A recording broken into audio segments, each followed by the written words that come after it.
The bullet that killed Thomas Calder didn't come from the front. It came from a rooftop in broad daylight, while the entire town watched through shuttered windows. They called it justice. They called it necessary.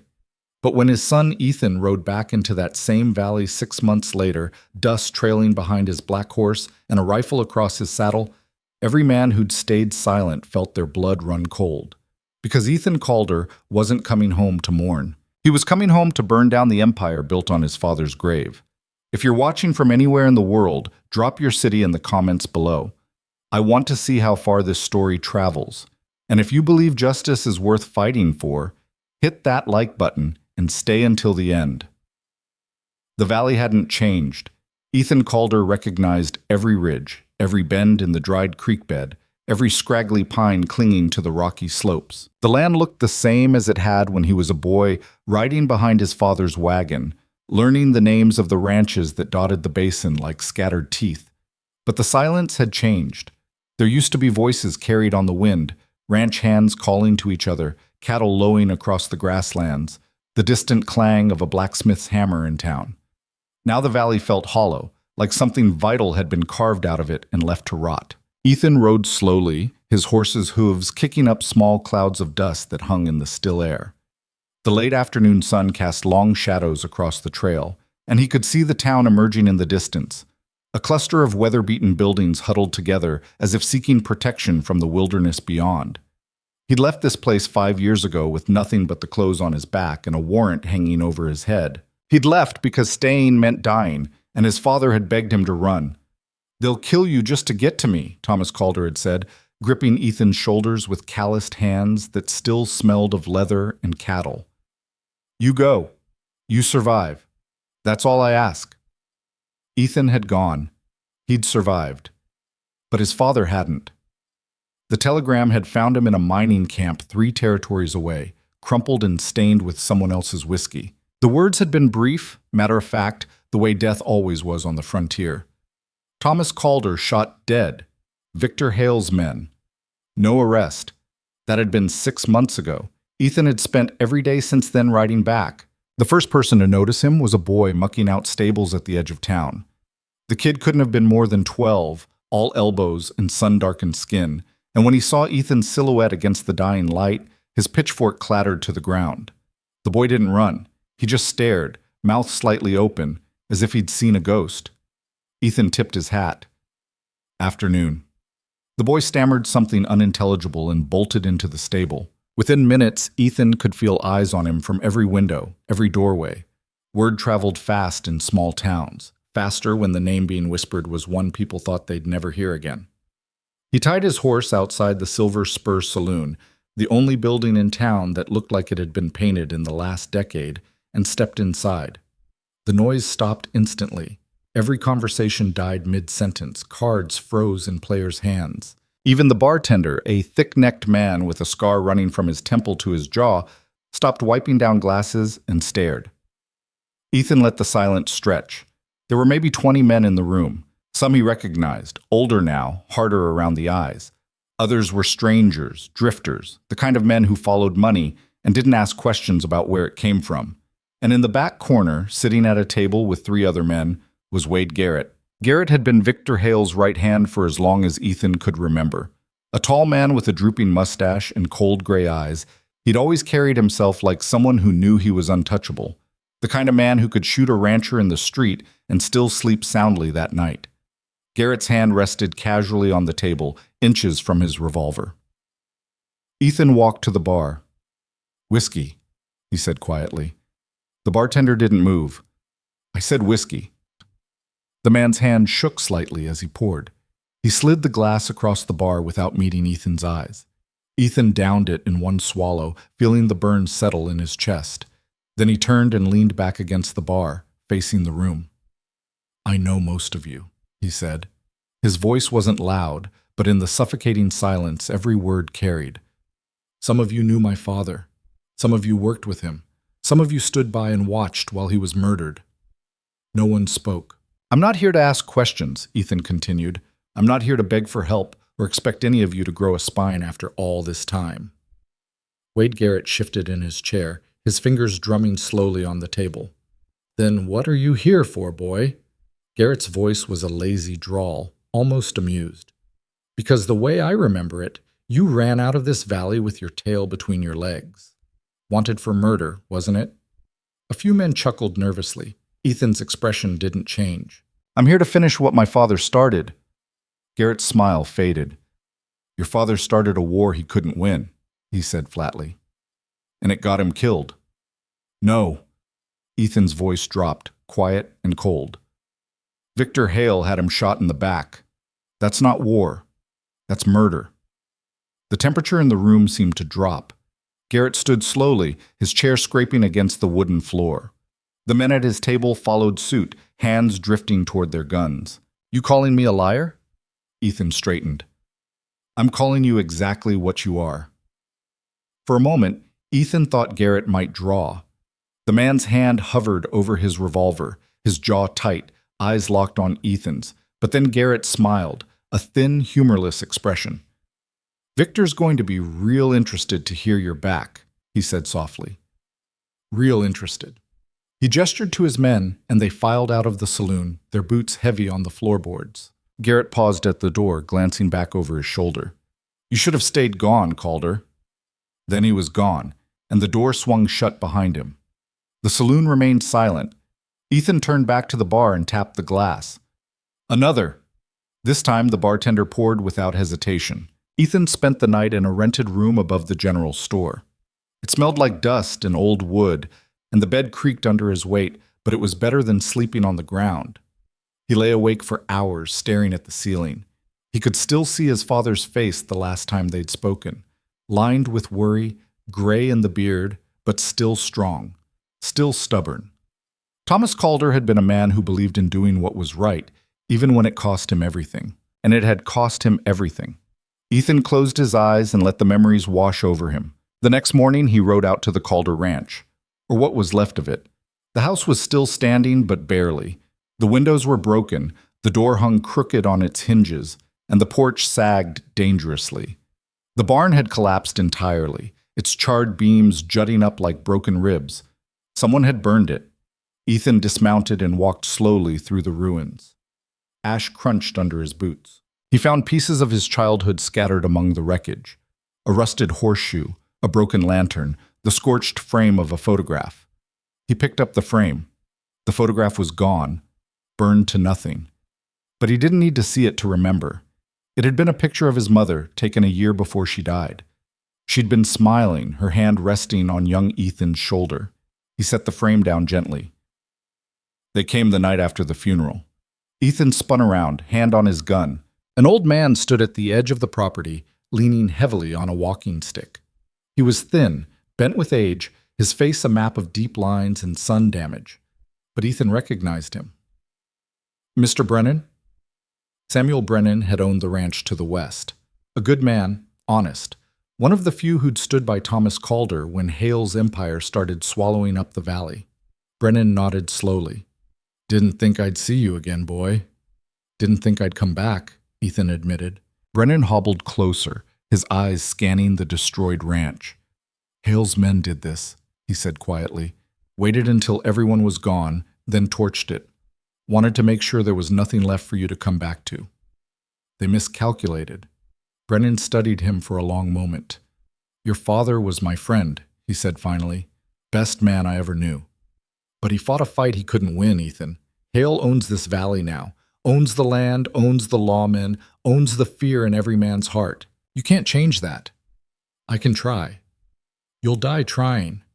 Ethan met the old man's gaze. Then I'll die like my father, standing up. Brennan sighed, shaking his head.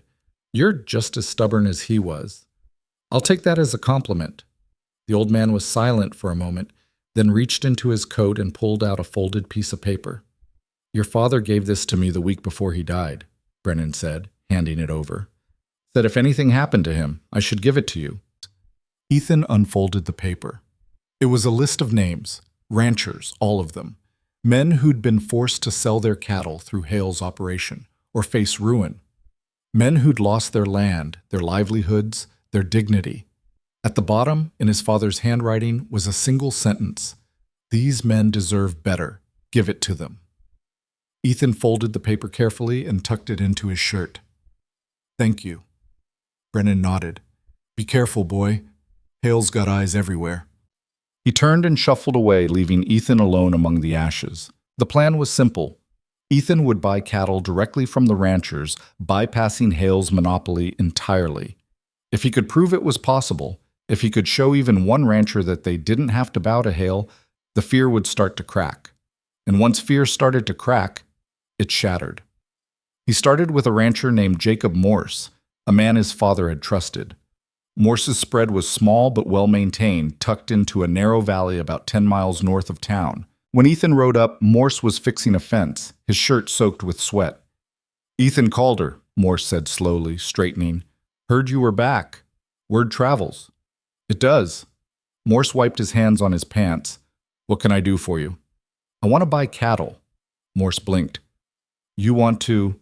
He stopped, glancing around as if expecting someone to be listening. You can't be serious. Dead serious. Ethan, you know I can't sell to you. Hale's got contracts with every rancher in the valley. We sell to him or we don't sell at all. Those contracts aren't legal, Ethan said. You know that. My father proved it before he died. Legal doesn't matter when the man enforcing the law works for Hale. Ethan leaned forward in his saddle. What if I paid you double what Hale does? Morse hesitated. Double. Double, cash, right now.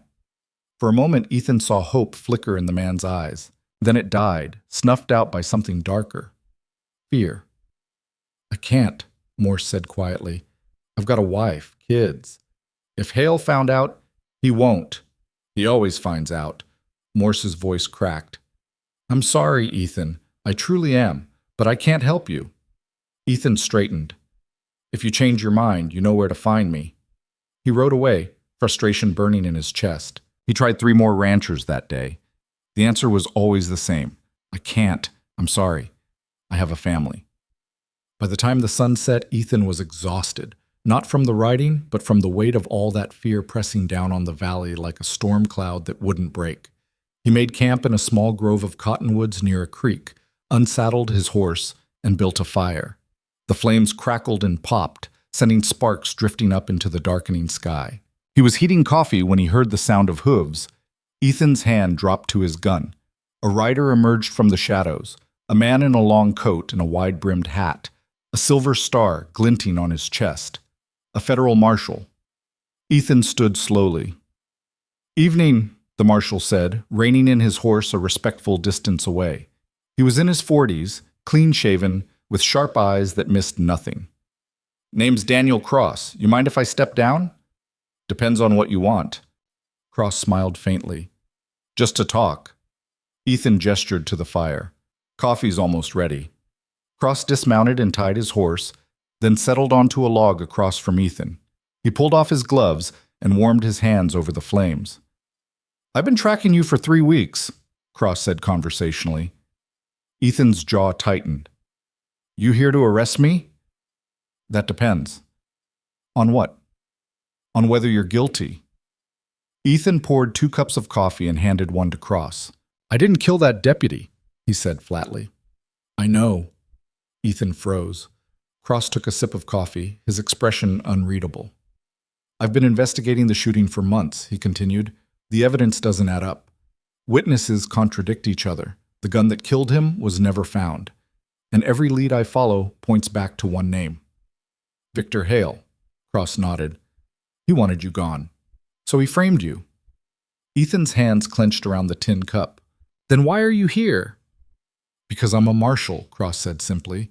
And until I can prove you're innocent, the warrant still stands. So arrest me. Cross looked at him for a long moment. I could, he said, but I won't, not yet. Why not? Because I've seen what Hale's done to this valley. I've talked to the ranchers. I've seen the fear in their eyes. And I know what your father tried to do. Cross leaned forward. I believe in the law, Ethan, but I also believe in justice. And sometimes they're not the same thing. Ethan stared into the fire. What are you saying? I'm saying I'll give you time, Cross said. Not much. A few days, maybe. Enough to do what you came here to do. And then? Then I bring you in. We go to trial, and I testify on your behalf. That might not be enough. It's all I can offer. Ethan nodded slowly. I appreciate it. Cross stood, draining the last of his coffee. Don't make me regret this, Calder. I won't. The marshal mounted his horse and rode off into the night, leaving Ethan alone with the fire and the weight of borrowed time. The next morning, Ethan rode into town. He needed supplies, ammunition mostly, and information. He needed to know where Hale's men were, how many he was dealing with, and whether anyone in the valley had the spine to stand with him. He tied his horse outside the general store and stepped inside. The store was empty except for the owner, a wiry man named Cyrus who'd been running the place for as long as Ethan could remember. Ethan, Cyrus said, his voice tight, you shouldn't be here. I need bullets. I can't sell to you. Ethan's eyes narrowed. Why not? Hale's orders. No one in town sells to you. Not food, not ammunition, nothing. Ethan leaned on the counter. Cyrus, you've known me since I was a kid. That doesn't matter. The man's hands trembled. If I sell to you, they'll burn this place down. I've got a business to protect. And I've got a fight to finish. Then finish it somewhere else. Ethan stared at him for a long moment, then turned and walked out. He was halfway to his horse when he heard the voice. Hey, Calder! Ethan turned. 3 men stood in the street. Hale's men, all of them armed. The one in the middle was a stocky man with a crooked nose and a sneer that made Ethan's fists itch. Victor wants to see you, the man said. Tell Victor I'm not interested. The man's sneer widened. Wasn't a request. Ethan's hand drifted toward his gun. I'm not going anywhere. The 3 men spread out, hands hovering over their weapons. People were watching now, peeking out from windows and doorways, too afraid to intervene but too curious to look away. Last chance, the stocky man said. Ethan's voice was calm. Walk away. The man drew. Ethan was faster. The gunshot echoed through the street like thunder. The stocky man staggered backward, clutching his shoulder, his revolver clattering to the dirt. The other 2 froze. Ethan's gun was steady, aimed at the nearest one. Anyone else? They didn't move. Didn't think so. He holstered his gun, mounted his horse, and rode out of town, leaving the 3 men bleeding and humiliated in the street. Word would reach Hale within the hour, and Ethan was counting on it. That night, Jacob Morse showed up at Ethan's camp. The rancher looked haggard, shadows under his eyes, his clothes dusty from a hard ride. I'll sell you the cattle, he said without preamble. Ethan stood. What changed? I heard what you did in town. Morse's voice was shaking. You stood up to them, in broad daylight, and you walked away. Barely. But you did. Morse stepped closer. My father stood up to men like Hale once. Got himself killed for it. I swore I'd never make the same mistake. But watching you... He stopped, swallowing hard. I'm tired of being afraid. Ethan studied him. You sure about this? No, Morse admitted, but I'm doing it anyway. They shook hands. How many head can you sell? 50, maybe 60. That'll do. Morse nodded. I'll have them ready by tomorrow. He rode off and Ethan watched him go, a flicker of hope warming his chest. Maybe fear could be broken after all. The next day, Ethan returned to Morse's ranch with a wagon and cash. The cattle were waiting, penned and ready. Morse looked nervous but determined, his rifle slung over his shoulder. Let's do this quick, he said. They worked fast, loading the cattle into the wagon. Ethan counted out the money and handed it over. Morse stared at the bills. I never thought I'd see this much cash again. You earned it. Morse looked up, eyes glistening. Thank you. Ethan tipped his hat. Thank you. He was halfway down the road when he heard the sound of hooves behind him. A lot of them. Ethan pulled the wagon to a stop and turned. A group of riders was coming fast, 10, maybe 12 men, all armed. At the front was Wade Garrett, his face twisted with fury. Ethan's heart sank. They'd found out. Garrett reined in his horse 20 feet away, his men fanning out around him. Well, well, Garrett said, his voice dripping with mockery. Look what we have here. Ethan Calder, cattle rustler. These cattle were bought and paid for, Ethan said evenly. Not according to Victor Hale. Garrett gestured, and two of his men dismounted, walking toward the wagon. "Take the cattle back," Garrett ordered. Ethan's hand moved to his gun.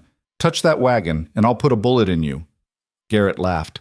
"You're outnumbered, boy. You really want to die over a few head of cattle?" "I'll die over a lot less." For a moment, the world held its breath. Then Garrett shrugged. "Your funeral." He drew. Ethan's gun cleared leather a fraction of a second faster.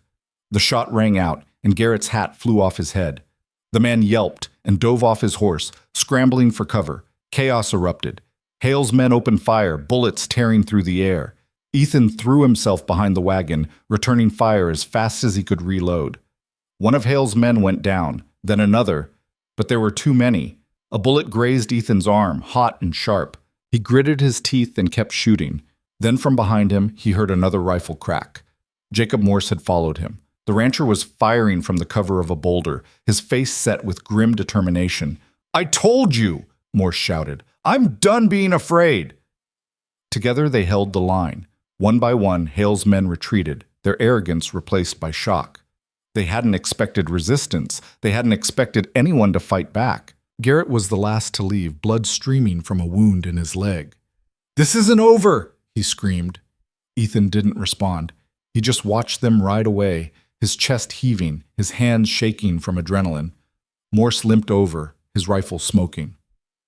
"We did it," he whispered. "We survived," Ethan corrected. "That's not the same thing." But when he looked at the rancher, at the fire in his eyes that hadn't been there before, Ethan felt something shift. The valley was waking up, and Hale's empire was starting to crack. News of the gunfight spread through the valley like wildfire. By nightfall, every ranch within 50 miles knew that Ethan Calder had faced down Wade Garrett and a dozen of Hale's men and walked away. More than that, Jacob Morse had stood with him. A rancher who'd spent years bowing his head and swallowing his pride had finally drawn a line in the dust. It was the first time in years anyone had fought back and lived to tell about it. Ethan knew what that meant. The valley would be watching now, waiting to see if he could survive what came next. Because Hale wouldn't let this stand. Men like Victor Hale didn't tolerate defiance. They crushed it, publicly and brutally, so no one else would get ideas. The cattle were hidden on Samuel Brennan's property, tucked away in a narrow canyon where Hale's riders wouldn't think to look. Brennan had agreed reluctantly, his weathered face tight with worry. "You're painting a target on all of us," the old man had said as they unloaded the animals. "I know," Ethan replied. "And I'm sorry for that." "Sorry doesn't stop bullets." "No, but standing together might." Brennan had just shaken his head and walked away, muttering under his breath about stubborn young fools and death wishes. Ethan spent that night camped in the canyon, his rifle across his lap, watching the shadows. Every sound made his hand drift toward his gun, the crack of a branch, the call of a night bird, the rustle of wind through the pines. He didn't sleep. Couldn't sleep. His arm throbbed where the bullet had grazed him, and exhaustion pulled at his bones, but his mind wouldn't quiet. He kept seeing his father's face, kept hearing the words Thomas Calder had spoken the night before Ethan left the valley. Sometimes the right thing costs everything, but that doesn't make it less right. Ethan had been 22 then, angry and reckless, convinced he could fight the whole world if he had to. Now 5 years older and a hell of a lot more tired, he understood what his father had really been saying. Doing the right thing didn't guarantee victory. It didn't even guarantee survival, but it mattered anyway. When dawn broke, Ethan saddled his horse and rode back toward town. He needed to know how Hale would respond, and the best way to find out was to make himself visible. Let the bastard know he wasn't hiding. The ride took an hour. The valley stretched out around him, vast and beautiful and suffocating all at once. He passed abandoned homesteads, their windows dark and empty. He passed fields that should have been thick with cattle but stood barren. Everywhere he looked, he saw the fingerprints of Hale's empire, the slow strangulation of a place that had once been free. By the time he reached the edge of town, the sun was fully up, casting harsh light across the dusty street. And waiting for him, sitting on a bench outside the saloon, was Marshal Daniel Cross. The lawman stood when he saw Ethan approach. His expression was unreadable, but there was tension in the set of his shoulders. "Calder," Cross said. Ethan dismounted and tied his horse. "Marshal, heard you had an exciting day yesterday." "Word travels fast. Ah, it does when you shoot at a dozen armed men in broad daylight. Cross's voice was calm, but there was an edge beneath it. You trying to get yourself killed? I'm trying to stay alive. Funny way of showing it. Ethan met his gaze. You here to arrest me? Cross was silent for a moment, then sighed and gestured toward the saloon. Buy me a drink first. They went inside. The place was empty except for the bartender, who took one look at them and found something urgent to do in the back room. Cross ordered whiskey. Ethan did the same. They drank in silence. Finally, Cross spoke. I got a telegram this morning, he said quietly, from my superior. He wants to know why I haven't brought you in yet. Ethan's jaw tightened. What'd you tell him? That I'm close, that I need a few more days. And does he believe you? Probably not. Cross turned the glass in his hands. But he's giving me the time anyway. For now. Ethan nodded slowly. I appreciate that. Don't thank me yet. Cross looked up. Because here's the thing, Ethan. I meant what I said the other night. I believe you're innocent. I believe Hale framed you. But believing and proving are two different things, and if I can't prove it, that warrant's still going to hang over your head. So prove it. I'm trying. But Hale's got people in every corner of this territory. Judges, lawmen, clerks. Every piece of evidence I find gets buried or disappears. Every witness suddenly forgets what they saw. Cross's voice hardened. The system's broken, Ethan, and I don't know how to fix it. Then we go around it. What does that mean? Ethan leaned forward. You said you believe in justice, Marshal. So do I. But justice doesn't always come from a courtroom. Sometimes it comes from a man willing to stand up and say, enough. Cross stared at him. You're talking about killing Hale. I'm talking about ending his empire. However that needs to happen. That's vigilante justice. It's the only kind this valley's going to get. Cross drained his glass and set it down hard on the bar. I can't be part of that, he said flatly. I'm a federal marshal. I uphold the law, even when it's hard, even when it's broken. I'm not asking you to be part of it, Ethan said. I'm just asking you not to stop me. The two men looked at each other, the weight of the conversation settling between them like a stone. Finally, Cross stood. You've got 3 more days, he said. After that, I'm bringing you in, whether Hale's still breathing or not. He walked out, leaving Ethan alone with the bartender's nervous eyes watching from the doorway. 3 days? It would have to be enough. Ethan finished his drink and stepped back into the sunlight. The street was busier now, a few townsfolk going about their business, carefully avoiding eye contact. He recognized some of them. Mrs. Fletcher, who used to bake pies for the church socials. Old Tom Ridley, who taught Ethan how to shoe a horse when he was 10. The blacksmith's son, whose name Ethan couldn't remember, but whose face he'd never forget. All of them looked at him like he was already dead. He was halfway to his horse when a voice called out, Ethan Calder! He turned. A woman stood in the doorway of the general store. She was maybe 30, with dark hair tied back and a faded calico dress that had seen better days. Her face was pale, her eyes red-rimmed like she'd been crying. Ethan didn't recognize her. Ma'am? She stepped into the street, wringing her hands. I need to talk to you, she said, her voice shaking. Please. Ethan glanced around. People were watching now, pretending not to, but listening all the same. Not here, he said quietly. Walk with me. They moved away from the main street, down a narrow alley between 2 buildings. The woman kept glancing over her shoulder as if expecting someone to follow.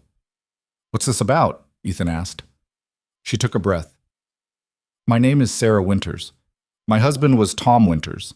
He owned a small ranch about 15 miles west of here. I remember Tom, Ethan said. Good man, honest. He was. Her voice broke. He's dead now. Ethan's chest tightened. What happened? Hale's men came to our ranch 3 months ago, Sarah said, the words tumbling out like she'd been holding them in too long. Said Tom owed money on his cattle contracts. Tom told them he'd already paid, showed them the receipts. They didn't care. They said if he didn't pay again, they'd take the ranch. Did he pay? He couldn't. We didn't have the money. Tears streamed down her face now. So they burned the barn, killed half our herd. And when Tom tried to stop them, She stopped, her whole body shaking. Ethan's hands clenched into fists. They killed him? She nodded, unable to speak. Ethan looked away, rage and sorrow warring in his chest. Another good man dead. Another family destroyed. And for what? Money? Power? The sick pleasure of watching people break? I'm sorry, he said quietly. I don't want your sympathy, Sarah said, her voice suddenly fierce. I want you to stop him. Ethan looked at her.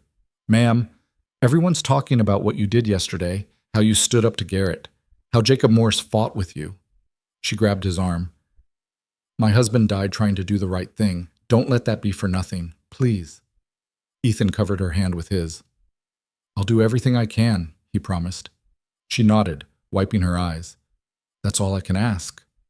She slipped away, disappearing back into the shadows of the alley. Ethan stood there for a moment, staring at the spot where she'd been. 3 more days. He'd better make them count. That afternoon, Ethan rode out to visit the other ranchers on his father's list. He needed to know who else might be willing to stand with him, who else was tired of living in fear. The first ranch he visited belonged to a man named Caleb Stone. Stone was younger than most of the ranchers in the valley, maybe 35, with a wife and 3 young children. His land was small but well kept, and the cattle grazing in his fields looked healthy. Stone was mending a fence when Ethan rode up. He straightened slowly, his expression wary. Ethan Calder, he said. Figured you'd come around eventually. I need to talk to you. Stone glanced toward the house, where his wife stood in the doorway, a baby on her hip. Not here, he said. Follow me. They walked to the edge of the property, out of earshot of the house. Stone leaned against a fence post and crossed his arms. I know why you're here, he said, and the answer's no. Ethan frowned. I haven't even asked yet.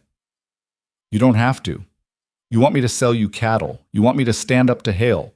You want me to risk everything I've built. Stone shook his head. I can't do it, Ethan. I've got a family to protect. So did my father. And look where it got him. The words stung, but Ethan kept his voice calm. What kind of life are you giving your family, Caleb? One where they live in fear? Where they watch you bow to a tyrant every day? A life where they're alive, Stone shot back. That's more than your father can say. Ethan's jaw tightened. Fair enough, he said quietly. But what happens when Hale decides your ranch is worth taking? What happens when he burns you out like he did Tom Winters? You think bowing low enough will save you? Stone's face paled. That's different. Is it? For a moment, Stone looked like he might argue. Then his shoulders sagged. I'm sorry, Ethan. I truly am. But I can't help you. Ethan nodded. If you change your mind, you know where to find me. He rode away, frustration burning in his gut. The next 2 ranchers gave him the same answer. Sympathy, regret, and fear. Always fear. By the time the sun started to set, Ethan had nothing to show for the day, except dust in his throat and a growing sense of hopelessness. Maybe Brennan was right. Maybe this fight couldn't be won. He was riding back toward his camp when he saw smoke. A thin black column rising into the sky, maybe 2 miles to the west. Ethan's blood ran cold. He kicked his horse into a gallop. The smoke was coming from Jacob Morse's ranch. By the time Ethan arrived, the barn was fully engulfed in flames. The heat was so intense he had to shield his face, and the roar of the fire drowned out everything else. Morse was on his knees in the dirt, staring at the inferno. His face was streaked with soot and tears. Jacob! Ethan leaped off his horse and ran to him. Are you hurt? Morse didn't respond. He just stared at the flames. Ethan grabbed his shoulders and shook him. Jacob, talk to me. They came an hour ago, Morse whispered. Garrett and his men said I was a traitor, said this was a message. Where's your family? Safe. I sent them to my brother's place this morning. Morse's voice cracked. But everything else, my tools, my feed, He broke off, burying his face in his hands.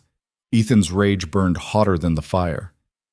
This is my fault, he said quietly. No. Morse looked up, his eyes fierce. This is Hale's fault. Don't you dare take that from him. Ethan helped him to his feet. We'll rebuild, he said. With what? I've got nothing left. You've got your courage. That's more than most men in this valley. Morse laughed bitterly. A lot of good that does me. Ethan didn't have an answer for that.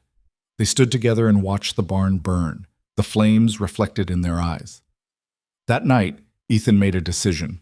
He couldn't wait for the ranchers to find their courage. He couldn't wait for Marshall Cross to find his proof. And he sure as hell couldn't wait for the system to fix itself. If he was going to end Hale's empire, he'd have to cut off the head. He'd have to face Victor Hale directly. The next morning, Ethan rode into the hills north of the valley, to the sprawling ranch that Hale had built on the bones of smaller men's dreams. The Hale Ranch was more fortress than homestead. A massive main house sat at the center, surrounded by bunkhouses, stables, and storage buildings. Armed men patrolled the perimeter, and Ethan counted at least 20 horses tied up near the main house. He didn't try to hide. He rode straight up the main road, his hands loose on the reins, his rifle holstered. 2 guards stopped him at the gate. "State your business," one of them said, a rifle pointed at Ethan's chest. "I'm here to see Victor Hale." The guards exchanged glances. "Mr. Hale ain't taking visitors." "He'll take me," the guard sneered. "That's so. Tell him Ethan Calder's here. Tell him I want to talk." The sneer faded. The second guard hurried toward the house, while the first kept his rifle trained on Ethan. They stood like that for 10 long minutes, the sun beating down, tension thick enough to choke on. Finally, the second guard returned. "Mr. Hale says to bring him in." They escorted Ethan through the compound, past men who watched him with a mixture of curiosity and hostility. He was led to the main house and into a large study lined with bookshelves and hunting trophies. Victor Hale sat behind a mahogany desk, a glass of whiskey in one hand and a cigar in the other. He was a big man, broad-shouldered and barrel-chested, with silver hair and a face that might have been handsome once but had hardened into something cruel. His eyes were pale blue, cold and calculating. "Ethan Calder," Hale said, his voice smooth as oil. "The prodigal son returns." Ethan didn't sit. "We need to talk." Hale gestured to a chair. "Please, sit." "I'll stand." Hale smiled. "Suit yourself." He took a long pull from his cigar. "I have to admit I'm impressed. You've caused me more trouble in a week than your father did in a year." "My father was a better man than you'll ever be." "Oh, I don't doubt that." Hale's smile didn't waver. "But being a good man doesn't pay the bills, does it? Your father learned that the hard way." Ethan's hands clenched. "You had him murdered." "I had him removed," Hale corrected. "There's a difference. Not to me." Hale set down his glass and leaned back in his chair. "Let me tell you something about this valley, Ethan. It was dying when I got here. Ranchers going broke, businesses closing, people leaving. I built an empire that saved this place. I gave it structure, order, prosperity. You gave it slavery. I gave it survival." Hale's voice hardened. "Your father didn't understand that. He thought he could fight progress, fight the future. And look where it got him." "It got him a grave," Ethan said quietly. "Where will it get you?" Hale laughed. "Is that a threat?" "It's a promise." The room went silent. Hale studied him for a long moment, then stood and walked to the window. He looked out over his land, his empire, his kingdom. "You know what I see when I look at you?" he said finally. "A dead man walking, just like your father." "Then we have that in common." Hale turned. "I could have you killed right now. One word, and 20 men would put bullets in you before you reached the door. So why don't you?" "Because I'm curious," Hale said. "What exactly do you think you're going to accomplish? You think you can take down my operation? You think the ranchers will rally behind you?" He shook his head. "They're cowards, Ethan, every last one of them. They'll watch you die just like they watched your father." "Maybe," Ethan said. "Or maybe one man standing up is all it takes to remind them what courage looks like." Hale's smile returned, colder than before. "Then stand up. Let's see how long you last." Ethan turned and walked toward the door. "Ethan," Hale called. He paused. "Your father's mistake was thinking he could win. Don't make the same one." Ethan looked back over his shoulder. "My father's only mistake was trusting men like you to have a conscience." He walked out. The ride back to town was the longest of Ethan's life. Every shadow felt like a threat. Every sound made him expect gunfire. But no one stopped him. Hale was playing a game, letting him go, proving a point, showing the valley that even when Ethan walked into the lion's den, he walked out alone and unchanged. It was a message. Resistance was futile. But Ethan had delivered a message too. He wasn't afraid. That night, Samuel Brennan found him at his camp. The old man looked older than ever, his face drawn and worried. "You went to see Hale," Brennan said. It wasn't a question. "I did." "Are you insane?" "Probably." Brennan sat down heavily on a log. "You can't win this, boy. You know that, right?" "I know the odds." "Then why keep fighting?" Ethan poked at the fire with a stick, watching the sparks dance. "Because someone has to." Brennan was quiet for a long time. "Your father said the same thing," he said finally, "right before they killed him." "I know." "And you're still going to do this." "I am." Brennan sighed. "Then I suppose I'd better help you." Ethan looked up sharply. "What?" "I'm an old man, Ethan. I've lived a long life, longer than I probably deserved. And I've spent the last few years watching this valley die, piece by piece, and doing nothing about it." Brennan met his gaze. "I won't die a coward. This could get you killed." "Everything could get you killed. At least this way I'll go out standing." Ethan felt something loosen in his chest. "Thank you." Brennan waved him off. "Don't thank me yet. We've still got to figure out how to actually do this." They talked long into the night, planning, strategizing, trying to find a way to break Hale's stranglehold on the valley. And by the time the fire burned low, they had the beginnings of a plan. It was dangerous. It was probably impossible, but it was all they had. The plan was simple in theory, dangerous in practice. They would force Hale's hand by hitting him where it hurt most: his money. The cattle baron controlled the valley by controlling the flow of livestock to market. Every rancher had to sell through him, and Hale took his cut from both ends, buying low from desperate men and selling high to buyers 3 territories away. The system made him rich while keeping everyone else barely surviving. But if Ethan could organize a direct sale to outside buyers, bypassing Hale entirely, it would prove the ranchers didn't need him. It would crack the foundation of fear his empire was built on. The problem was finding buyers willing to work against Hale, and finding enough ranchers brave enough to risk everything on one gamble. Samuel Brennan knew a cattle buyer named William Monroe who operated out of Denver. Monroe was honest, paid fair prices, and had no love for monopolies. Brennan had worked with him years ago, before Hale's grip tightened around the valley. "Monroe's a stubborn bastard," Brennan said as they saddled horses in the pre-dawn darkness. "If anyone would be willing to thumb his nose at Hale, it'd be him." "How far to Denver?" Ethan asked. 3 days hard riding, 4 if the weather turns." "Then we'd better move." They rode out before sunrise, keeping to game trails and avoiding the main roads where Hale's men might spot them. The land rose steadily as they traveled east, the valley giving way to foothills thick with pine and aspen. The air grew cooler, crisper, carrying the promise of early autumn. Brennan rode in silence most of the first day, his weathered face thoughtful. Finally, as they made camp near a cold stream, he spoke. "Your father and I used to hunt these hills," he said, staring into the fire, "back when we were young and stupid and thought we could live forever." Ethan poked at the flames with a stick. "What was he like before everything went bad?" Brennan smiled faintly. "Stubborn, pig-headed, wouldn't back down from a fight even when he should." He paused. "A lot like you, actually." "People keep telling me that." "Because it's true." Brennan's expression grew serious. "But your father had something else too. Hope. He believed things could get better, that good men could make a difference. Even at the end, even when Hale's boot was on his neck, he never stopped believing." "And where did that get him?" "Dead," Brennan said bluntly, "but not defeated. There's a difference." Ethan stared into the fire, his father's face swimming in the flames. "I'm not sure I have his hope," he admitted quietly. "You don't need hope," Brennan said. "You just need to keep moving forward. That's all any of us can do."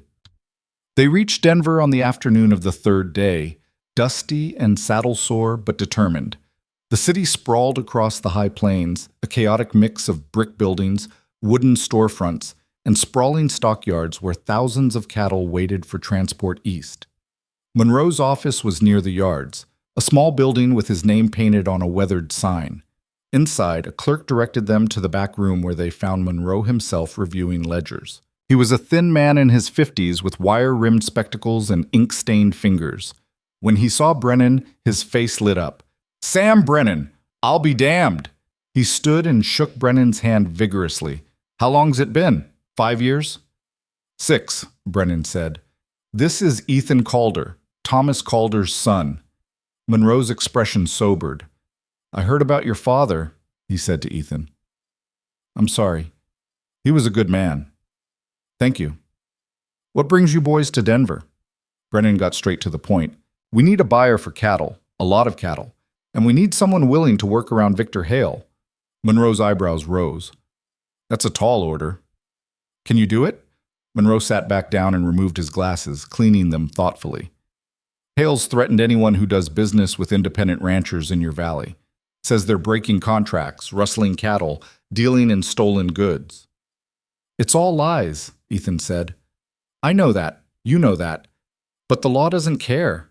Monroe put his glasses back on.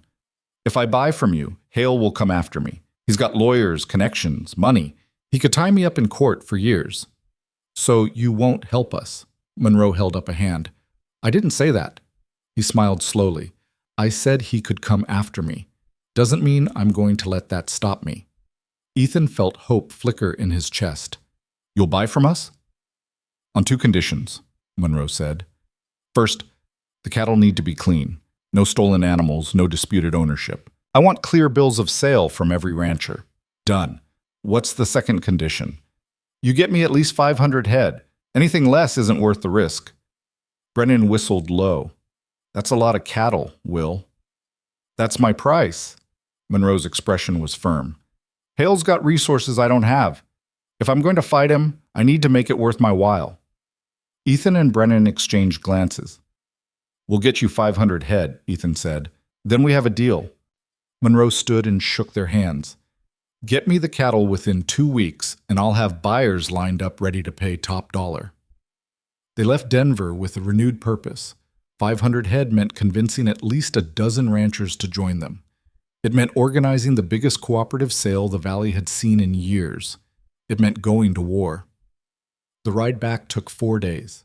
They pushed harder, knowing time was running out. Marshall Cross had given Ethan 3 days, and those were long gone. The lawman could show up any moment to make good on his promise, but that was a problem for later.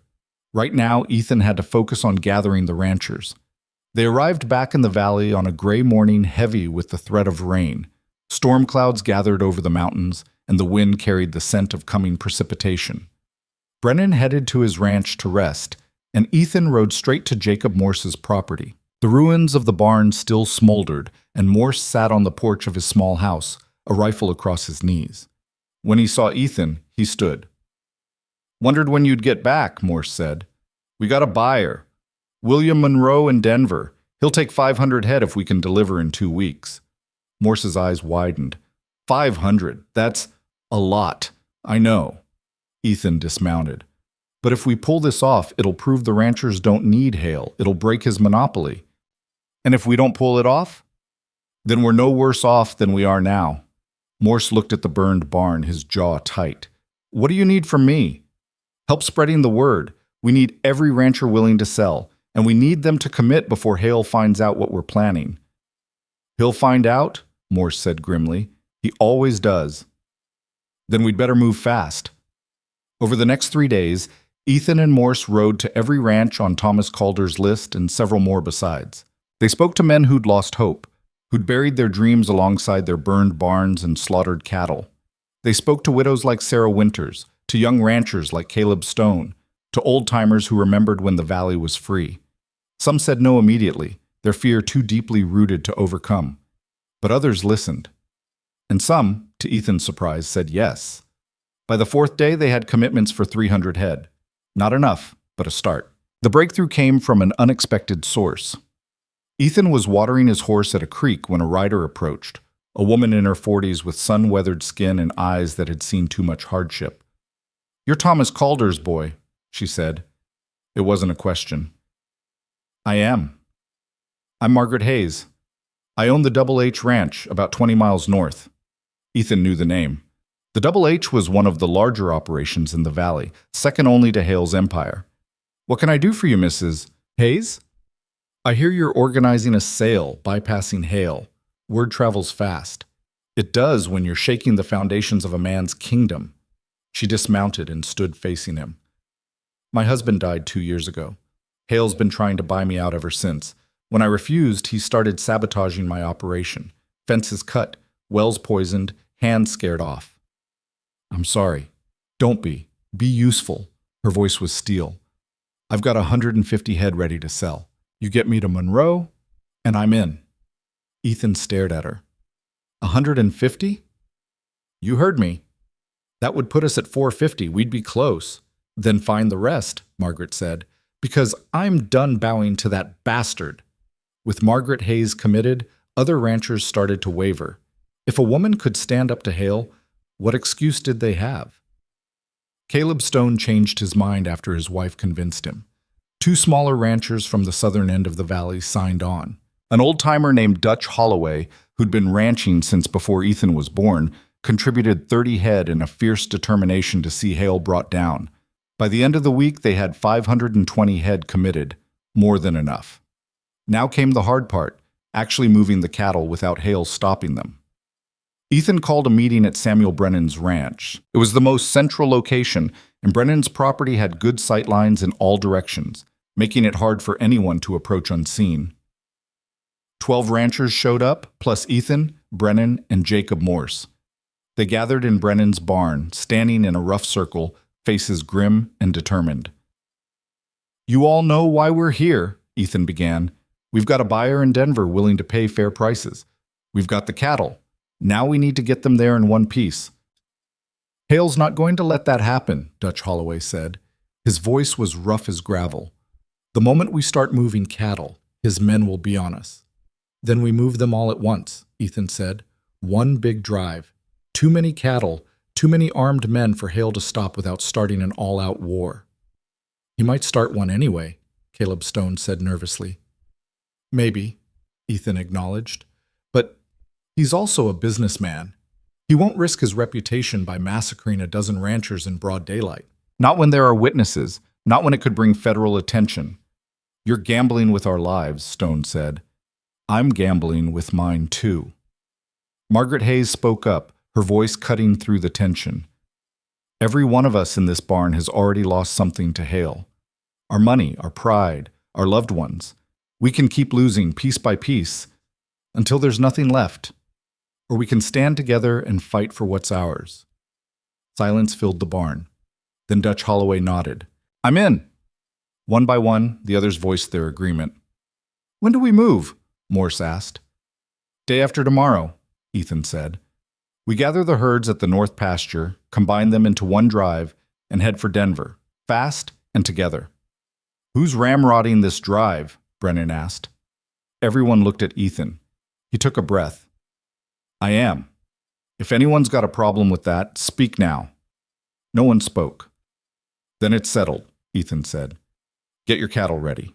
Bring every man you trust and every gun you own. We leave at dawn. The ranchers dispersed, riding off into the gathering darkness to prepare for the biggest gamble of their lives. Ethan stayed behind with Brennan, watching them go. Think they'll show? Brennan asked. They'll show, Ethan said. They've come too far to back out now. Hale's going to fight this. I know. People are going to die. Ethan met his gaze. I know that too. That night, Ethan couldn't sleep. He lay in his bedroll staring at the stars, thinking about everything that could go wrong. Hale's men could ambush them on the trail. The ranchers could lose their nerve and scatter. Monroe could change his mind. Marshall Cross could show up with a warrant and a pair of iron shackles. Any one of 100 things could go wrong.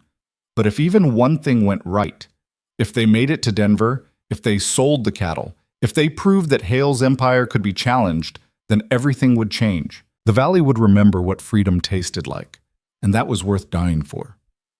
Dawn came cold and gray, the sky heavy with unshed rain. Ethan saddled his horse and rode to the north pasture, his heart pounding with anticipation and dread. When he crested the ridge and looked down into the valley below, his breath caught. They'd come. All of them. Over 500 head of cattle milled in the pasture, watched over by nearly 30 men. The ranchers sat on horseback at the edge of the herd, rifles visible, faces set with determination. Margaret Hayes saw him first and raised her hand in greeting. Ethan rode down to join them, emotion thick in his throat. "Didn't think I'd see this," he said quietly to Brennan. "Neither did I," the old man admitted. "But here we are." Jacob Morse rode up, his horse dancing nervously. "We ready to do this?" Ethan looked at the assembled ranchers, men and women who'd chosen courage over fear, who'd bet everything on a desperate hope. "Let's move," he said. They started the drive just as the sun broke through the clouds. The herd flowed across the valley like a living river, driven by men who'd spent their whole lives working cattle. They moved fast but carefully, keeping the animals calm, watching the ridgelines for signs of trouble. For the first few hours, nothing happened. The valley was eerily quiet, the only sounds the lowing of cattle and the jingle of harnesses. Ethan rode point, his eyes constantly scanning the horizon. It was too quiet. Hale had to know what they were doing. His men were everywhere, his information network woven through the valley like a spider's web. He had to know. So where was he? The answer came at midday. They were passing through a narrow canyon, the walls rising steep on both sides, when Ethan saw the glint of sunlight on metal. "Ambush!" he shouted. Gunfire erupted from the canyon walls. Bullets whined through the air, kicking up dirt and striking rocks. One of the ranchers cried out and tumbled from his saddle. The cattle panicked, bellowing and scattering in all directions. "Get to cover!" Ethan yelled, drawing his rifle. The ranchers dove behind boulders and returned fire, their shots echoing off the canyon walls. Ethan saw Hale's men positioned on both sides, maybe 20 of them, firing down into the drive. It was a killing field. "We have to get out of this canyon," Margaret Hayes shouted, sheltering behind an overturned wagon. "The cattle?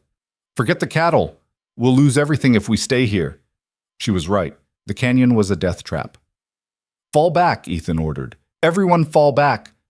They retreated in chaos, firing covering shots as they abandoned the scattered herd. Men helped wounded riders onto horses. Dutch Holloway took a bullet in the shoulder but kept riding, his face twisted with pain and fury. They made it out of the canyon with half their number wounded, and the cattle scattered across 3 miles of rough country. Wade Garrett rode out to meet them, a smile on his face and a rifle across his saddle.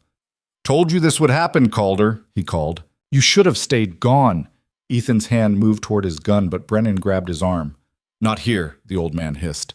"Not like this." Garrett laughed and rode away, his men following. The ranchers gathered in a hollow a mile from the canyon, tending wounds and counting losses. One man was dead, a young rancher named Billy Thompson. He'd been 23, with a wife and a baby daughter. The mood was shattered. "It's over," Caleb Stone said, his voice hollow. "We can't get the cattle to Denver, not like this." "We can round them up again," Ethan argued. "And get ambushed again? And again?" Stone shook his head. "I'm done. I'm sorry, Ethan, but I'm done." He rode away, and 2 other ranchers followed. Ethan stood in the center of the group, watching his plan fall apart. "Anyone else want to quit?" he asked quietly. Silence. Then Margaret Hayes spoke. "I'm not quitting." "Neither am I," Jacob Morse said. "Hell, I'm too old to quit now," Dutch Holloway growled, clutching his wounded shoulder. One by one, the remaining ranchers voiced their commitment. Ethan looked at them, fewer now, bloodied and shaken, but still standing. "Then we finish this," he said. "We round up the cattle and we find another route to Denver." "There is no other route," Brennan said. "The canyon's the only way through the mountains without adding a week to the drive." "Then we go through at night, when they're not expecting it." "That's insane." "So is everything else we've done." Margaret Hayes smiled grimly. "I like it." They spent the rest of the day gathering the scattered cattle, working in teams to comb the hills and valleys. By nightfall, they'd recovered most of the herd, enough to make the sale worthwhile. As darkness fell, they prepared for the most dangerous part of the journey. Moving 500 cattle through a narrow canyon at night was a recipe for disaster. One spooked animal could trigger a stampede. One misstep could send riders tumbling off the trail, but it was their only chance. They lit no fires, spoke in whispers, and moved like ghosts through the darkness. Ethan led the way, his heart in his throat, every shadow a potential threat. The canyon walls rose black against the star-filled sky, and the sound of cattle hooves echoed eerily in the confined space. An hour passed. Then 2. No gunfire. No ambush. They were going to make it. And then, just as hope began to bloom, Ethan heard a sound that chilled his blood. Horses. Lots of them. Coming fast. "They found us!" someone shouted. The night exploded with gunfire and chaos, and Ethan knew the real fight was just beginning. Muzzle flashes lit the canyon like lightning, and the thunder of gunfire rolled off the stone walls.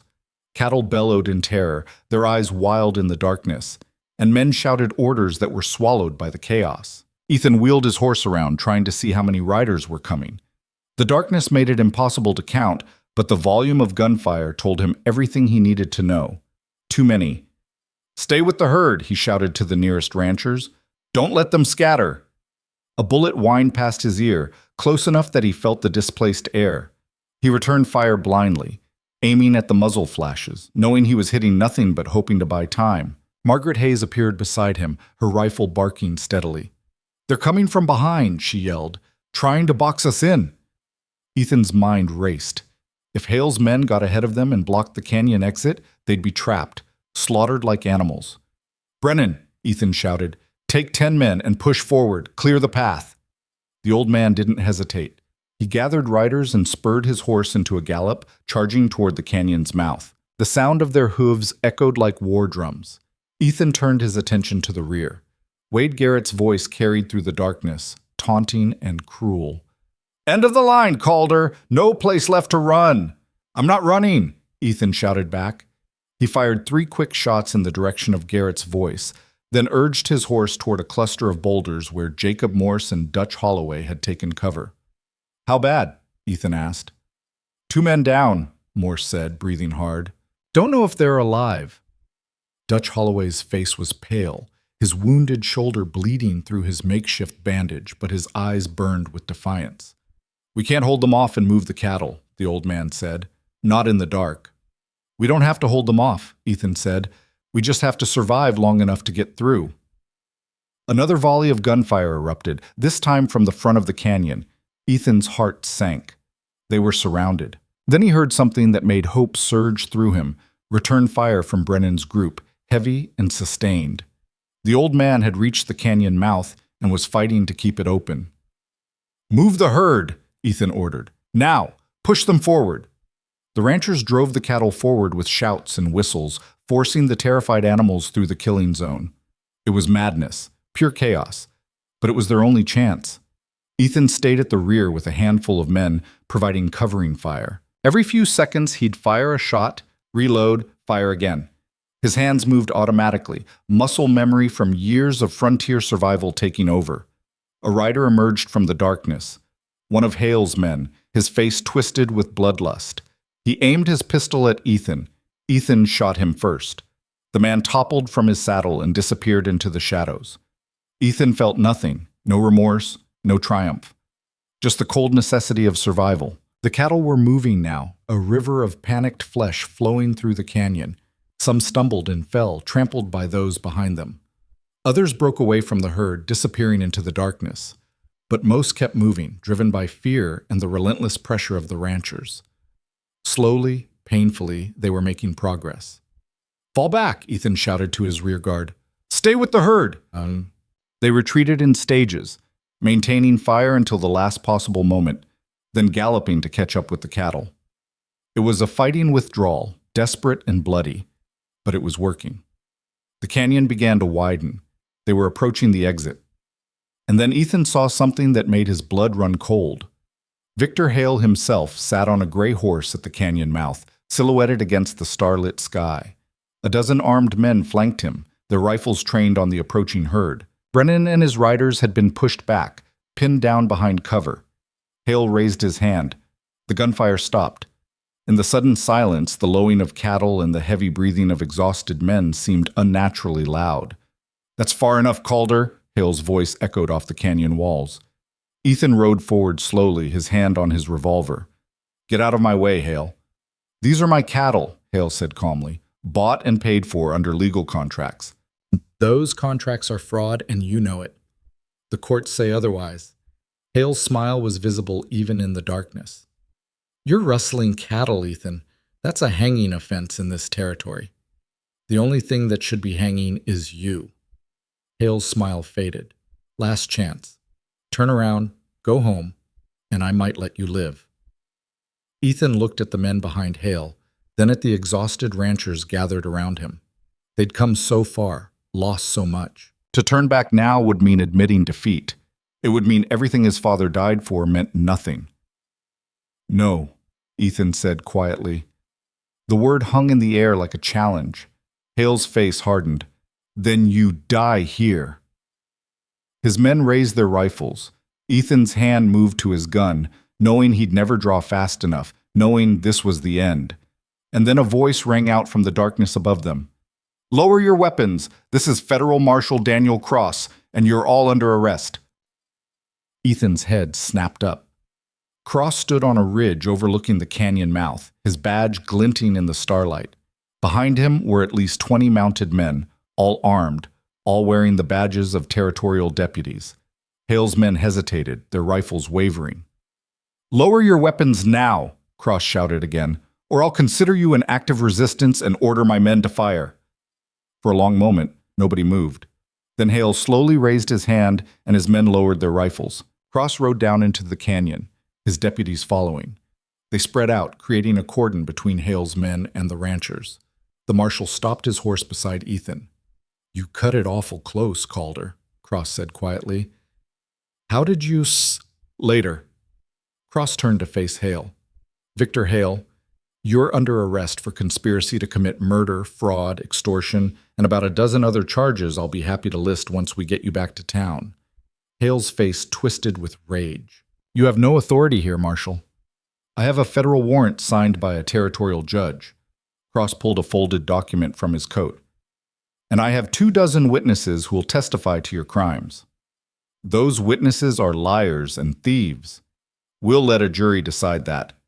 Hale's hand drifted toward his gun. "Don't," Cross said, his voice hard as iron. "I'd love an excuse." The cattle baron's hand stopped. For the first time since Ethan had known him, Victor Hale looked uncertain. "You can't prove anything," Hale said. "Actually, I can." Cross gestured, and one of his deputies rode forward carrying a leather satchel. Cross opened it and pulled out several documents. "I've been investigating you for months, Mr. Hale, following the money, talking to people, gathering evidence. And yesterday I received something that ties it all together." He held up a letter, yellowed with age. "This was written by your former accountant, a man named Robert Finch. He's dead now, drowned in what was ruled an accident 3 years ago. But before he died, he gave this letter to his wife with instructions to open it if anything happened to him." Hale's face went pale. "That letter details every illegal transaction you've made over the past 7 years, Cross continued. The fraudulent contracts, the bribes to local officials, the murders you ordered, including the murder of Thomas Calder." Ethan's breath caught. "My father, killed by Wade Garrett on Hale's direct orders," Cross said. "It's all in here, documented with dates and payments." Ethan looked at Garrett, who sat on his horse trying to appear defiant but failing. The gunman's eyes darted between Hale and the marshal, calculating his chances. "Wade Garrett," Cross said, "you're also under arrest for murder." Garrett's hand moved to his gun. "I wouldn't," Cross said calmly. "My men have orders to shoot anyone who draws." Garrett's hand stopped, trembling with rage and fear. 2 deputies moved forward and disarmed both Hale and Garrett, binding their hands with rope. Hale submitted with icy silence, but his eyes burned with hatred as they fixed on Ethan. "This isn't over," the cattle baron said quietly. "Yes, it is," Ethan replied. Cross ordered his deputies to escort Hale's men back to town. Most went quietly, their arrogance evaporating in the face of federal authority. A few tried to slip away into the darkness but were quickly rounded up. When they were gone, Cross turned to Ethan. "You should have waited," the marshal said. "Couldn't. Time was running out." "You almost got yourself killed." "Almost doesn't count." Cross shook his head, but there was a hint of a smile on his face. "Get your cattle to Denver, Calder, before I change my mind and arrest you for all the laws you broke tonight." "What laws?" "I'm sure I could think of a few." Ethan extended his hand. "Thank you, Marshal." Cross shook it firmly. Thank your father. His notes were what started my investigation in the first place. He kept records of everything Hale did, every threat, every illegal contract. Samuel Brennan gave them to me a week ago. Ethan looked at the old man who'd been standing quietly nearby. You never said anything. Brennan shrugged. Figured it was better to let the marshal do his job while we did ours.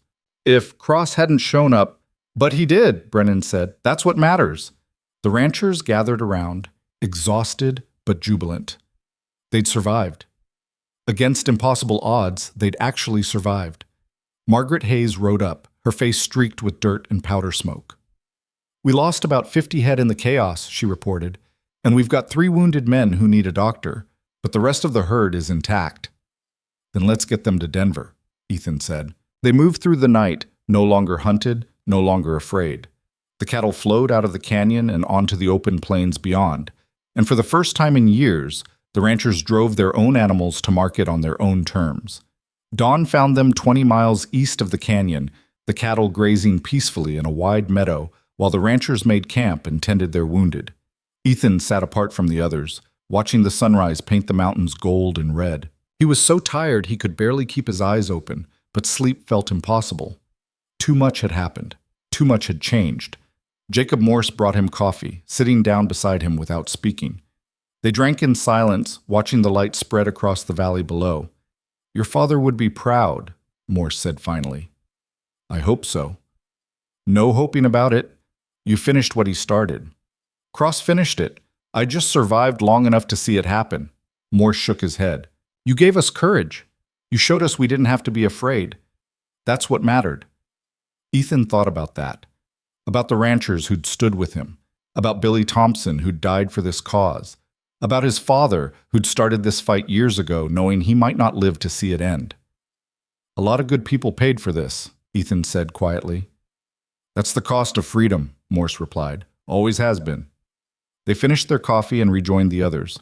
The wounded men were stable, their injuries painful, but not life-threatening. The mood around the camp was cautiously optimistic. Men and women who'd spent years living in fear now daring to believe things might actually change. They reached Denver 4 days later, driving the herd through streets thick with dust and noise until they reached Monroe's stockyards. The cattle buyer was waiting for them, his spectacles glinting in the afternoon sun. Heard you had some trouble on the trail, Monroe said as Ethan dismounted. A bit. Also heard Victor Hale sitting in a jail cell awaiting trial. That too. Monroe smiled. Well then, let's count these cattle and settle up. The counting took hours. Monroe's men moved through the herd with practiced efficiency, tallying numbers and assessing quality. The ranchers stood together, watching nervously, still half expecting something to go wrong. But nothing did. When the final count came in, Monroe gathered the ranchers in his office. 463 head, he announced. Quality's excellent. My buyers are already here and ready to pay top dollar. He named a price that made several ranchers gasp. That's more than double what Hale paid, Caleb Stone stammered. That's the actual market rate, Monroe said. What Hale paid was theft. He distributed the money, counting out bills for each rancher according to their contribution. Men who'd been broke and desperate for years suddenly had enough cash to pay debts, repair buildings, buy seed for next year's planting. Margaret Hayes counted her money with tears streaming down her face. I can keep my ranch, she whispered. I can actually keep it. Dutch Holloway, his arm in a proper sling now, clapped her on the shoulder with his good hand. We all can, he said gruffly. That's the point. When the distribution was finished, Monroe pulled Ethan aside. I'll buy from you any time, the cattle buyer said, and I'll spread the word to other honest dealers. Victor Hale's monopoly is broken. It won't come back. Ethan shook his hand. Thank you for taking the risk. Thank you for giving me the chance. Monroe grinned. Nothing I like better than watching a bully get what's coming to him. The ranchers celebrated that night in a Denver saloon, drinking and laughing and telling stories about the cattle drive that would become legend. Ethan sat with them for a while, accepting their thanks and their toasts, but eventually the noise became too much and he slipped outside. He found Samuel Brennan standing in the street, looking up at the stars. Too loud in there for you too? Ethan asked. I'm an old man. I prefer my celebrations quiet." They stood together in comfortable silence. "What happens now?" Ethan asked. "We go home," Brennan said. "We rebuild. We remind the valley what it's like to be free." "And Hale?" "He'll stand trial.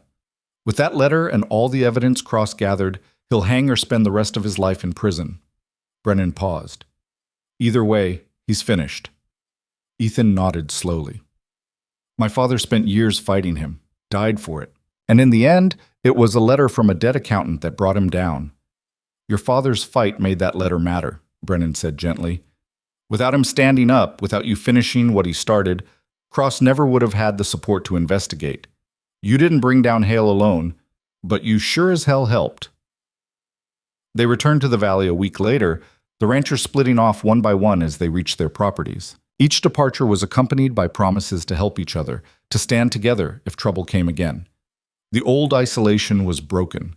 The fear that had kept neighbors apart for years had been burned away in the fires of shared struggle. When Ethan finally rode up to the ruins of his father's ranch, he found someone waiting for him. Marshal Daniel Cross sat on a fallen beam, his badge catching the afternoon light. "Marshal," Ethan said carefully, "still planning to arrest me?" "That depends." Cross stood. "I did some more digging into that deputy's murder. Talked to the man who claimed he saw you do it." "And?" "And he recanted. Said Hale paid him to lie, threatened to kill his family if he didn't." Cross pulled out a document. "This is a full pardon, signed by the territorial governor.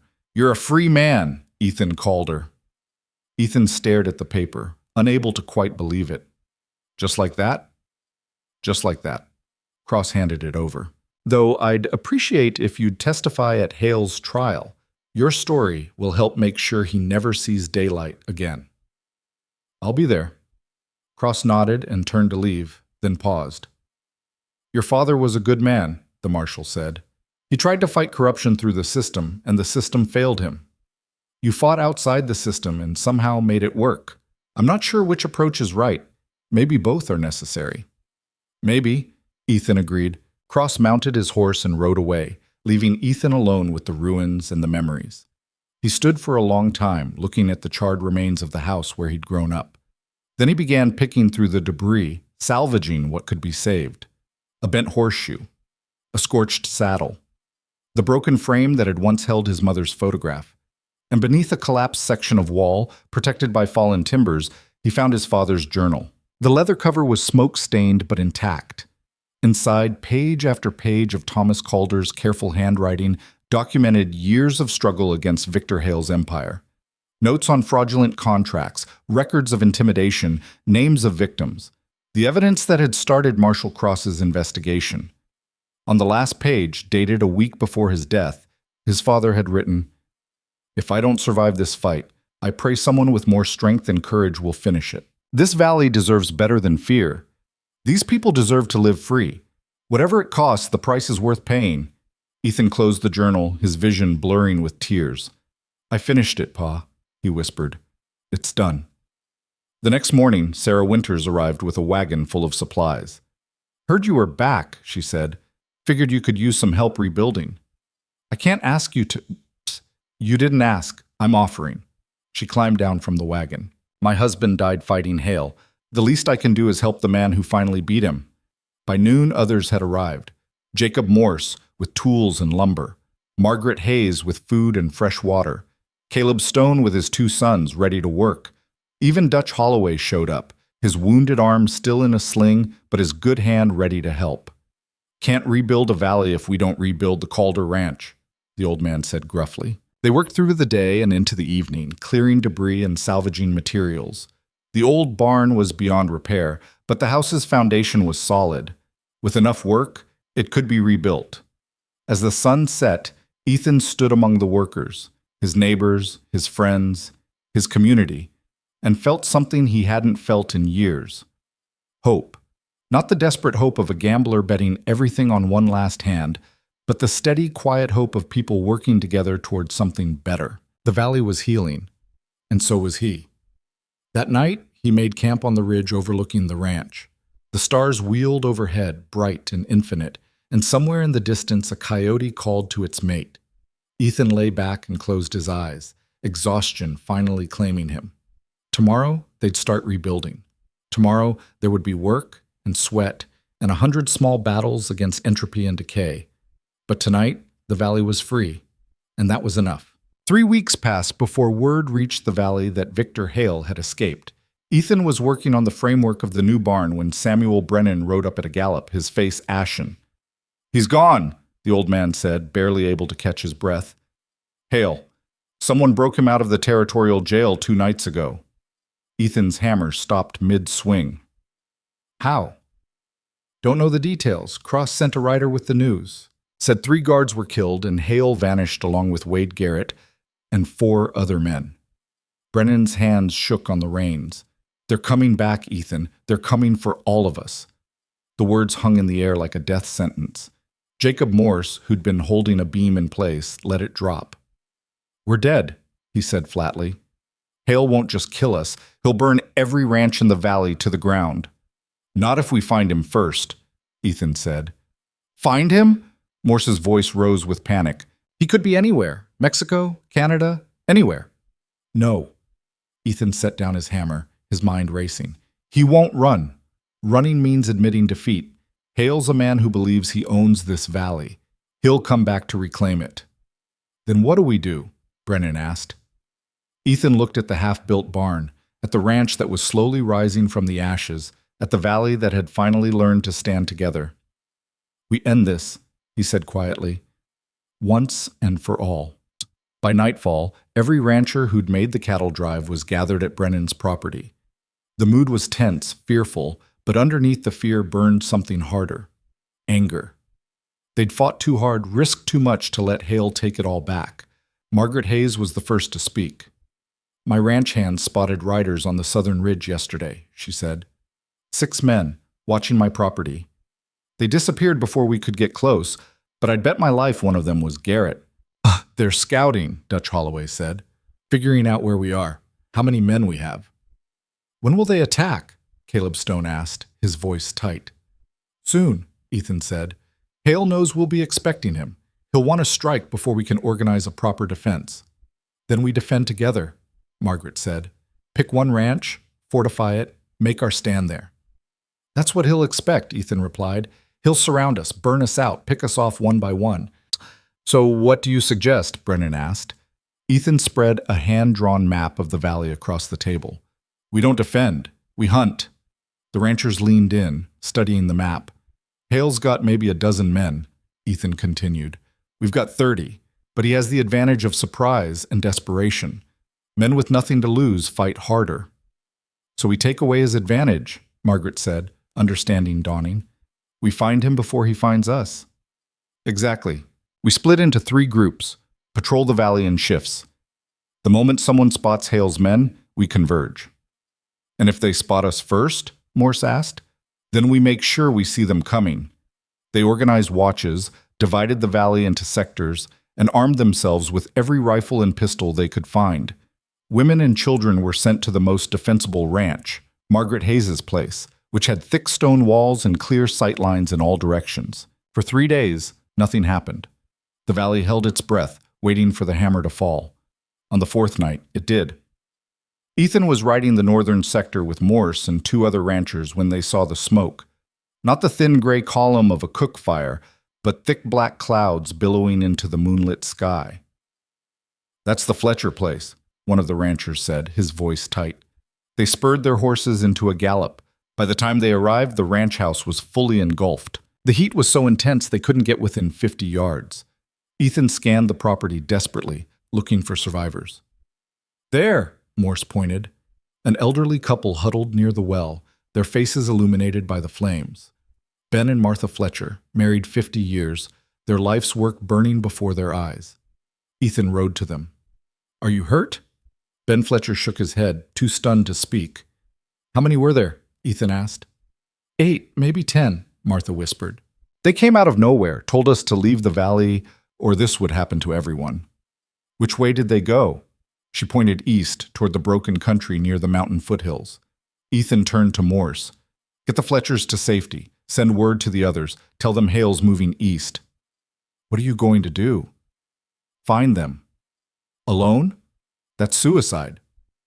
Then you'd better hurry with that message. Ethan rode into the darkness before Morse could argue.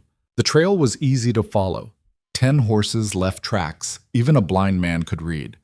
Hale wasn't trying to hide. He wanted to be followed. He was drawing Ethan out, away from the safety of numbers. It was a trap.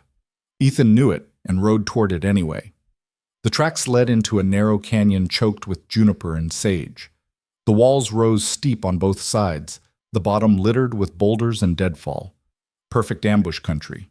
Ethan dismounted and tied his horse, continuing on foot. Every shadow could hide a gunman. Every rock could conceal death. He moved slowly, rifle ready, eyes scanning constantly. A sound reached him, voices, low and cautious. He crept forward until he could see a small clearing where firelight flickered between the rocks. Hale's camp. Ethan counted 7 men, all armed, sitting around a fire. Wade Garrett was there, his face twisted in a permanent scowl, and in the center, holding court like a king in exile, sat Victor Hale. "He'll come," Hale was saying. "Ethan Calder thinks he's a hero. Heroes are predictable." "What if he brings the others?" one man asked. "He won't. He's too proud. He'll think he can take us alone." Hale's smile was visible in the firelight. "And when he shows himself, we'll cut him down. Then we'll visit every ranch that stood against me and make examples of them. Starting with that Hayes woman," Garrett said. "I owe her for that shot she put in my leg." The men laughed. Ethan's finger tightened on the trigger. He could end this right now. One shot to Hale's chest, then chaos. He might take out 2 or 3 before they killed him, but that wouldn't solve anything. The valley needed justice, not revenge. It needed Hale to face trial, to be held accountable in front of everyone. Ethan started to back away, intending to return with the others. A stick cracked under his boot. The sound was deafening in the quiet canyon. The conversation stopped. "What was that?" someone said. Ethan ran. Gunfire erupted behind him, bullets sparking off rocks. He heard shouts, the sound of men scrambling to their feet. He reached his horse and vaulted into the saddle just as 3 riders appeared behind him. He fired back one-handed, not aiming, just trying to slow them down. The chase became a nightmare of darkness and speed. His horse galloped through terrain that could break its legs with a single misstep. Behind him, Hale's men spread out trying to flank him. A bullet grazed his shoulder. Another struck his saddle horn, nearly unseating him. He burst out of the canyon into open ground and saw salvation, a cluster of riders approaching fast. The other ranchers responding to the gunfire. Hale's men saw them too and wheeled around, retreating back into the canyon.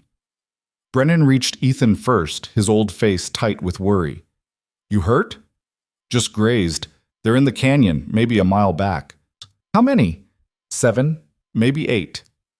Margaret Hayes rode up with a dozen armed men. "We end this tonight," she said. They surrounded the canyon. Ethan organized them into 3 groups, one to block the main entrance, 2 others to cover the side passages that Hale might use to escape. Then they waited for dawn, when they could see clearly, and the advantage would shift to the larger force. The night was the longest of Ethan's life. He sat with his back against a rock, rifle across his knees, watching the dark mouth of the canyon. Around him, the ranchers kept their own vigil, silent and determined. As gray light began to creep across the sky, Ethan stood and called into the canyon. "Victor Hale, this is Ethan Calder. You're surrounded." His voice echoed off the stone walls. No response. "You've got nowhere to run. Send out your men and surrender." Still nothing. Then from deep in the canyon, a single gunshot cracked. Everyone tensed, weapons raised, but no more shots followed. "What the hell was that?" Morse whispered. Ethan didn't know, but his gut told him something had changed. "I'm going in," he said. "That's what he wants," Brennan protested. "Maybe, but we can't wait out here forever." Ethan moved into the canyon, using every piece of cover, expecting gunfire at any moment. Behind him, a dozen ranchers followed at a distance, ready to support him. The canyon twisted and turned, the walls closing in. Ethan's heart hammered against his ribs. Then he rounded a bend and saw the camp. All 7 men lay on the ground, hands bound, weapons piled in the center of the clearing. Standing over them, rifle in hand, was Marshal Daniel Cross. "Morning, Calder," the lawman said calmly. Ethan stared. "How?" "Been tracking Hale since the jailbreak. Lost him for a few days, but when I heard about the Fletcher Ranch burning, I figured he'd come here. Cross gestured to the bound men. Caught them sleeping. Turns out even desperate men need rest. Ethan looked at the prisoners. Hale sat with his back against a rock, his face a mask of cold fury. Garrett wouldn't meet anyone's eyes. That gunshot? Ethan asked. Warning shot, Cross said. One of them tried to be a hero. The other ranchers poured into the camp surrounding the prisoners. There were no cheers, no celebrations, just grim satisfaction and bone-deep exhaustion. Margaret Hayes walked up to Hale and looked down at him. You're finished, she said quietly. Hale's eyes burned. This valley will never be yours. You're just peasants playing at being ranchers. Maybe, Margaret said, but we're free peasants. That's more than you'll ever be again. Cross and his deputies loaded the prisoners onto horses and prepared to transport them to the territorial capital, where they'd face trial under heavy guard. As they rode out of the canyon, Ethan fell in beside the marshal. Thank you, he said. Don't thank me yet. Getting Hale convicted won't be easy. He's got money, lawyers, friends in high places. You've got the evidence. The letter from his accountant, the witnesses? I've got a case, Cross corrected. Whether the jury believes it is another matter. They'll believe it, Ethan said with certainty, because every rancher in this valley will be there to testify. And this time, we're not afraid. The trial took place 6 weeks later in the territorial capital. The courtroom was packed, every seat filled, people standing along the walls, overflow crowds gathering outside to hear news of the proceedings. It seemed like half the territory had come to watch Victor Hale face justice. The ranchers sat together in a block, a unified front. Sarah Winters, the Fletchers, Caleb Stone and his family, Dutch Holloway, his arm finally healed, Jacob Morse, Margaret Hayes, Samuel Brennan, and Ethan sitting in the front row, his father's journal in his lap. The prosecution was thorough and devastating. They presented the accountant's letter, detailing years of fraud and murder. They called witness after witness, ranchers who'd been threatened, businessmen who'd been extorted, the widow of a man Hale had ordered killed. Hale's lawyers tried to discredit the evidence, to paint the ranchers as malcontents and liars, but their arguments crumbled under the weight of documentation and testimony. When Ethan took the stand, he spoke clearly and calmly about his father's fight, about the fear that had gripped the valley, about the night Thomas Calder was murdered. My father believed in justice, Ethan said, looking directly at the jury. He believed that even in the frontier, even in places where law was scarce, people could choose to do what was right. Victor Hale proved him wrong by having him killed. But my father's death wasn't the end of that belief. It was a seed, and that seed grew into something Hale couldn't control. People who refused to be afraid anymore. The jury deliberated for 3 hours. When they returned, the foreman stood and read the verdict. On the charge of conspiracy to commit murder, guilty. On the charge of fraud, guilty. On the charge of extortion, guilty. Every charge, guilty. Hale sat motionless as the verdicts were read, his face carved from stone. But when the judge pronounced sentence, 25 years in the territorial prison, his mask cracked. For just a moment, Ethan saw fear in the cattle baron's eyes. Then it was over. Guards led Hale away in chains, and the courtroom erupted in applause. Outside, the ranchers gathered in the street. Someone produced a bottle of whiskey. Someone else started playing a fiddle. Impromptu celebration bloomed like wildflowers after rain. Ethan stood apart, watching them. He felt numb, hollowed out. The fight was over. The monster was defeated. Everything he'd worked for, everything his father had died for, had been achieved. So why did he feel so empty? Marshal Cross found him there. You did good, Calder. We all did. True, but you started it. You kept it going when everyone else wanted to quit. Cross paused. What will you do now? Ethan hadn't thought about it. The fight had consumed him so completely that the idea of a future beyond it seemed foreign. I guess I'll finish rebuilding the ranch, he said. Try to make it what my father wanted it to be. That's a good plan. Cross shook his hand.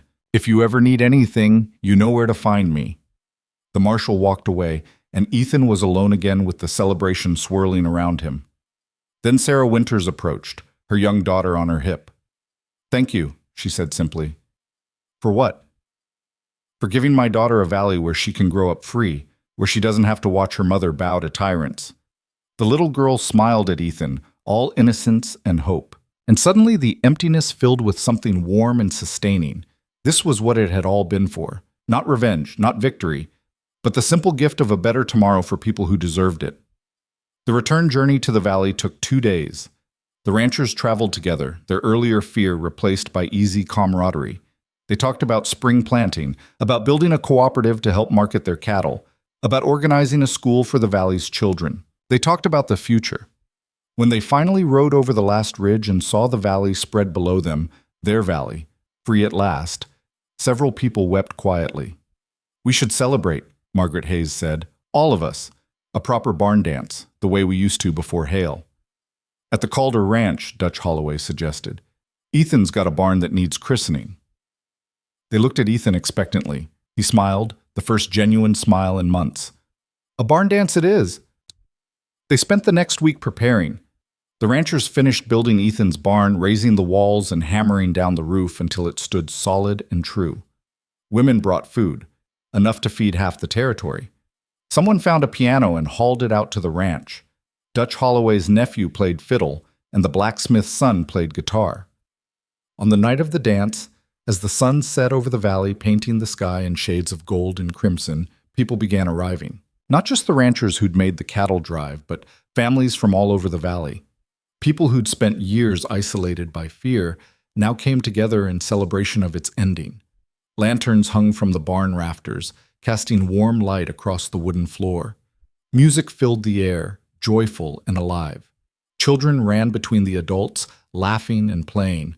Old men told stories. Young couples danced. Ethan stood outside watching through the open barn doors. Samuel Brennan joined him, 2 glasses of whiskey in hand. He offered one to Ethan. "Your father would have loved this," the old man said. "He would have," Ethan agreed.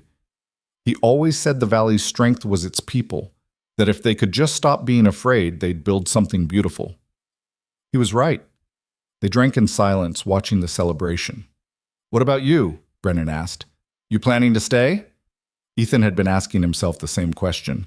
Part of him wanted to leave, to ride away from the memories and the pain and start fresh somewhere new. But another part, the part that sounded like his father, knew he belonged here.